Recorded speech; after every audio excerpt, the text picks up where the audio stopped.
ก็เลยบ่แปลกผู้เจ้าสั่งสมบารมีมาเพื่ออนุเคราะห์ชาวโลกพวกเฮาก็คือกันเฮามาให้มาบวชนี่สินะมาประพฤติปฏิบัติธรรมนี่ก็เพื่อตัวเฮาแน่แล้วก็เพื่อคนอื่นนํคนอื่นก็ได้บุญกุศลนํแม่นบ่ล่ะเช่นเฮามาสร้างวัดจังซี่นะมาเฮ็ดวัดจังซี่คนอื่นก็ได้บุญนํเด้เขามาเห็นโอ้วัดงามเนาะกุฏิวิหารงามเนาะเป็นตาอยู่เป็นตาเศร้าได้อยู่กุฏิได้อยู่ศาลาได้ใส่ห้องน้ำได้มานั่งป่าเฮาก็ได้บุญกุศลนำแม่นบ่ล่ะคนนึงก็เจ้าอนุโมทนาก็ได้บุญกุศลนำบุญกุศลที่เฮาได้มานี่จากการเฮ็ดบุญกุศลได้มาเฮ็ดมาสร้างวัดสร้างว่าเฮ็ดเมื่อยบ่เมื่อยอาจารย์ก็ฮู้ว่าเจ้าก็เมื่อยแต่ละคนแบกปูนแบกเสาหัวหามน้ำมักจับขุดตอนั่นนี่บ่เป็นง่ายเมื่อยบ่เมื่อยแต่ละมื้อแต่ว่ามันคุ้มนะเพิ่นว่าบุญกุศลนี่มันส่งผลนี่แต่ละคนนี่แตกต่างกันบุญนี่มันบ่มีตัวตนบ่เห็นโตบ่เห็นตนบ่สามารถเบิ่งด้วยตาเปล่าบ่สามารถที่จะเห็นได้จับต้องบ่ได้แต่ว่ามันให้ผลเป็นความสุขส่วนบาปให้ผลเป็นความทุกข์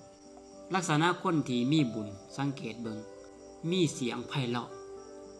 เสียงม่วนรูปร่างสันทัดมีบริวารหลายมีพรรคพวกหลายมีทรัพย์สมบัติหลายความเป็นใหญ่ในประเทศปกครองประเทศสลาดความเป็นพระอินทร์ความเป็นเท้าสกกะเป็นพระปัจเจกพุทธเจ้าเป็นพระอรหันต์เป็นพระพุทธเจ้าเป็นเจ้าจักรพรรดิเป็นนายบ้านก็ถือว่ามีบุญกันได้เจ้าเมืองก็ถือว่าเป็นคนมีบุญเจ้าแขวงประธานประเทศหรือตำแหน่งนั่นตำแหน่งนี้จัดว่าเป็นคนมีบุญเพราะบุญกุศลที่เกิดจากการให้ทานนั่นนี่นะบุญกุศลที่เกิดจากการอ่อนน้อมถ่อมตนส่วนนี้นะก็เลยเป็นผู้รักผู้ใหญ่มีคนขาบไหว้เคารพสักการะบูชายำเก่งบุญกุศลเป็นคนอ่อนน้อมถ่อมตนต่อผู้มีศีล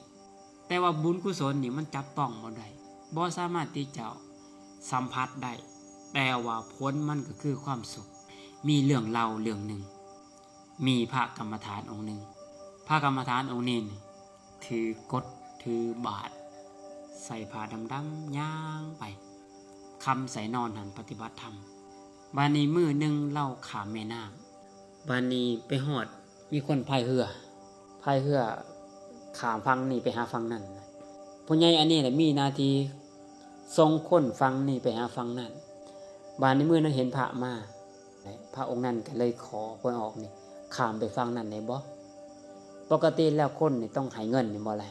แต่พระเพิ่นบ่มีเงินได้สิให้จังได๋ล่ะเราก็เลยข้ามไปหอดฟังนั้นหลังจากข้ามไปฟังนั้นแล้วพระเพิ่นก็ให้พร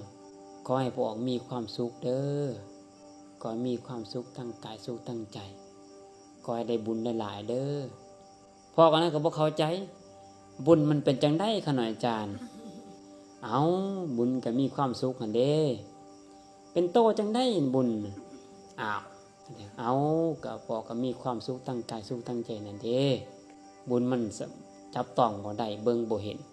ผลมันก็คือความสุขเขาน้อยอยากได้เอาพอก็ได้เด้มาทรงพระทรงเจ้าเพิ่นก็บ่จักอธิบายจังได๋เราก็บ่เข้าใจให้เขาน้อยได้บ่บุญน่ะเอามันบ่มีโตมีตนเขาน้อยอยากให้มันมีโตมีตนจังได๋ล่ะอาจารย์อ้าวพาเพิ่นก็จังได๋แหละอธิบายไปก็ปึ้งลำลายซื่อๆน่ะเราก็เลยจกขี้ดังลงมาจก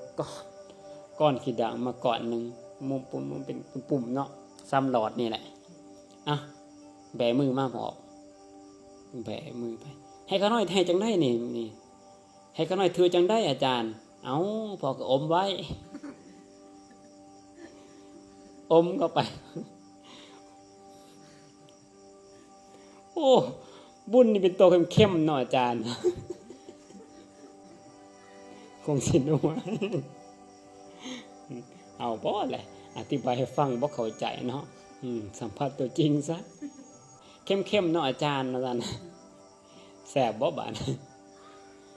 เจ้าก็ลองเบิ่งเด้อให้ เฮ็ดเวียกจังซี่เฮ็ดเวียกไปแล้วก็ให้เจ้าว่าบ่ให้เจ้ากล้านี่แกะขี้ดังมาก่อนหนึงให้พวกข่าวเอ้าลองอมมึงดูก่อนบุญจังซี่ คือว่าบุญนี่มันบ่สามารถที่จะจับต้องได้โดยมือบ่สามารถจะสัมผัสได้มันบ่เห็นผลมันก็คือความสุขคนที่มีรูปร่างสันทัดดีผิวพรรณดีสมส่วนดีคือบางคนนี่นะบ่ว่าสิเป็นหญิงก็ตามเป็นชายก็ตามบางคนรูปร่างหน้าตาขี้ร้ายดำกะดำแต่ว่าเสียงนี่ไพเราะม่วนน่ะเป้าม่วนนุ่มนวลบางคนเสียงบ่ดีแต่ว่ารูปร่างหน้าตาดีงามถ้าเป็นไม่ออกก็เป็นคนงามหน้าตาผิวพรรณผมทุกอย่างสมส่วนน่ะเบิ่งจังได๋ก็งามแบบบ่เปิดบ่เบื่อน่ะหรือผู้ชายบางคนรูปร่างสันทัดดีแบบทั้งเท่สมาร์ทเพอร์เฟกต์นะบ่มีทิฏฐิบางทีนะมันเกิดจากบุญกุศลหรือบางคนมีบริวารหลายมีพรรคพวกลูกน้องหลายไปทั้งนั้นทั้งนี้บ่อึดหรือเป็นใหญ่ในประเทศเช่นเป็นนายกก็เกิดจากบุญกุศลคือกันหรือเป็นเจ้าฟ้ามหากษัตริย์มีคนกราบไหว้เคารพสักการะบูชาพระองค์ทรงพระเจริญพระองค์เจริญพระอาจารย์เขาไปรับพัดประโยค6อยู่ในพระราชวังพระรัชกาลที่9รัชกาลที่10ในหลวงรัชกาลที่10นี่เราประทานพัดยศเด้อาจารย์ได้ประโยค6แล้วก็ประทานพระทั่วประเทศอาจารย์เขาไปรับจากลาวว่าแบบอาจารย์เข้าไปเลยสัมผัสแล้วคนมีบุญรูปร่างใหญ่สูงเบิ่งสง่าราศีคนมีบุญตอนเล่ายางเข้าไปในวัดพระแก้วนี่คนแห่แหนหลายมหาเล็กมหาใหญ่ประชาชนมาต้อนรับนี่คนมีบุญหรือเป็นนายกจังซี่เนาะเป็นประธานประเทศบ่นี่เป็นประธานาธิบดีไปทางไหนมีแต่คนแห่แหนบ่เคารพสักการะบูชานี่แหละบุญกุศลเพิ่นเอาก็จังว่าบุญกุศลเนี่ยมันให้ผลเป็นความสุขเบิ่งบ่เห็นว่าผู้ใดมีบุญน้อยบุญหลายแต่ว่าคนที่มีบุญน่ะคือคนที่มีความสุขหลายที่สุด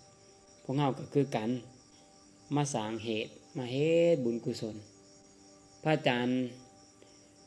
ได้ฟังโอวาทนึงพระอาจารย์ใหญ่มาอุดรเพิ่นว่าให้ฟังเพิ่นเอาว่า